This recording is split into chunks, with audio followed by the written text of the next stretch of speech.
Welcome to one touch. আজ আমরা শিখব চুজ ফর্মুলার ব্যবহার। আমাদের সামনে রয়েছে একটি ডেটাশিট যেখানে রয়েছে কিছু ফুড প্রোডাক্টের নাম এবং তার সঙ্গে জান টু জুনের মান্থলি সেলিং ডেটা। সো আমরা যদি নির্দিষ্ট কিছু কলামকে একত্রে রাখতে চাই সেক্ষেত্রে আমরা ম্যানুয়ালি কপি পেস্ট না করে আমরা কিন্তু চুজ কলাম ফর্মুলাটি ব্যবহার করতে পারি। সো দেখে নেই এটা কিভাবে কাজ করে।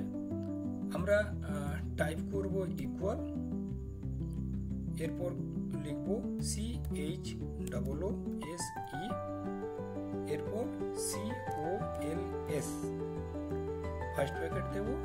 ফার্স্ট ব্র্যাকেট দিয়ে আমরা এন্টার ডেটাটাকে সিলেক্ট করব।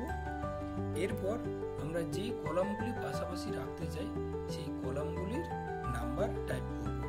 আমরা এখানে রাখতে চাইছি ফুড নেম, তাহলে কলাম নাম্বার সিলেক্ট করব 1। রাখতে চাইছি মার্চ মান্থের ডেটা, কলাম নাম্বার 4। রাখতে চাইছি জুন মান্থের ডেটা, টাইপ করব কলাম নাম্বার 7। এরপর ব্র্যাকেট ক্লোজ, এন্টার। সো তোমরা দেখতে পাচ্ছ কত সহজেই কিন্তু আমরা যে ফুড নেম, মার্চ এবং জুনের ডেটা খুব সহজেই পেয়ে গেলাম। ঠিক একইভাবে আমরা যদি রোজ ডেটাগুলো পাশাপাশি রাখতে চাই ম্যানুয়ালি কপি না করে আমরা কিন্তু সেটাও ঠিক একইভাবে করতে পারি। সেক্ষেত্রে আমরা কি করব, ইকুয়াল দেব, টাইপ করব CHOOSEROWS,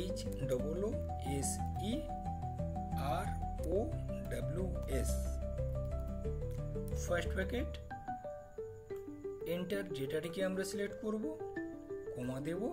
এরপরে আমাদের যেই রোজগুলো আমরা পাশাপাশি চাইছি সেই রোজ নাম্বারগুলোকে আমাদের টাইপ করতে হবে। সো আমি এখানে টাইপ করছি যে রো নাম্বার 1, টাইপ করছি রো নাম্বার 6 এবং টাইপ করছি রো নাম্বার 9, ব্র্যাকেট ক্লোজ। দেখো কত সহজেই কিন্তু আমাদের রোজগুলো পাশাপাশি চলে আসলো। আশা করি তোমরা বুঝতে পেরেছো। এভাবে প্র্যাকটিস করলে খুব সহজেই কিন্তু তোমরা এটা করে নিতে পারবে। Thank you for watching.